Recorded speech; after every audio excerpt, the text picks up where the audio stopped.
और प्लेटो चूंकि ये कहता था कि स्त्री में आत्मा नहीं होती है, तो 1950 तक यूरोप के किसी भी देश में महिलाओं को वोट डालने का अधिकार नहीं था। वोट डालने का तो छोड़ दो, बैंक में अकाउंट खोलने का अधिकार नहीं था किसी महिला को। अकाउंट खुलेगा तो उसके पति का खुलेगा, महिला का नहीं खुलेगा। और जो विधवा है तो उसके बेटे के नाम से खुलेगा, महिला के नाम से नहीं खुलेगा। जो बेटा ही नहीं है तो पड़ोसी के बेटे के नाम से खुलेगा।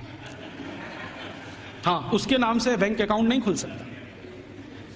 और 1950 तक यूरोप के किसी भी शहर में महिला घर से अकेली नहीं निकल सकती। क्यों? आत्मा नहीं है तो पता नहीं कहां जाएगी।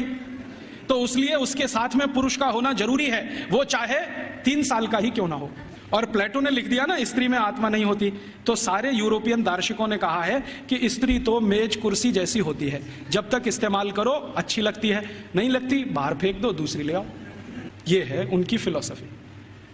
तो मैकॉले ये सब वर्णन कर रहा है कि हम तो सोच ही नहीं सकते हैं हमारे यहाँ महिलाएं गुरुकुल की आचार्य हो सकती है। वो कह रहा है भारत में आधे से ज्यादा गुरुकुलों की आचार्य महिलाएं, आधे से ज्यादा।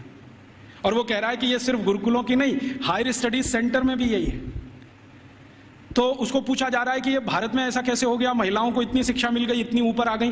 तो वो कहते हैं भारत वाले बिल्कुल विचित्र हैं, ये कुछ और मानते हैं। हम मानते हैं कि स्त्री में आत्मा नहीं होती, भारत वाले कहते हैं कि स्त्री परमात्मा के सबसे नजदीक होती है, क्योंकि उसमें पुरुष से कुछ गुण ज्यादा होते हैं। हमारे सभी शास्त्रों में आप ये देख सकते हैं, चाहे ऋग्वेद में देखना हो तो देख लीजिए। ऋग्वेद के कई सूत्र ऐसे हैं जो ये बताते हैं कि स्त्री पुरुष से ऊंची है, क्योंकि उसमें ईश्वरीय गुण हैं। और आज की जो मॉडर्न साइंस है ना, इसने इसको दूसरे तरह से कहा है कि स्त्री में एक क्रोमोसोम ज्यादा होता है, वही सारा खेल खेलता है, पुरुष में नहीं है। स्त्री तय करती है कि बच्चा होगा या नहीं होगा, पुरुष में कोई दम नहीं है।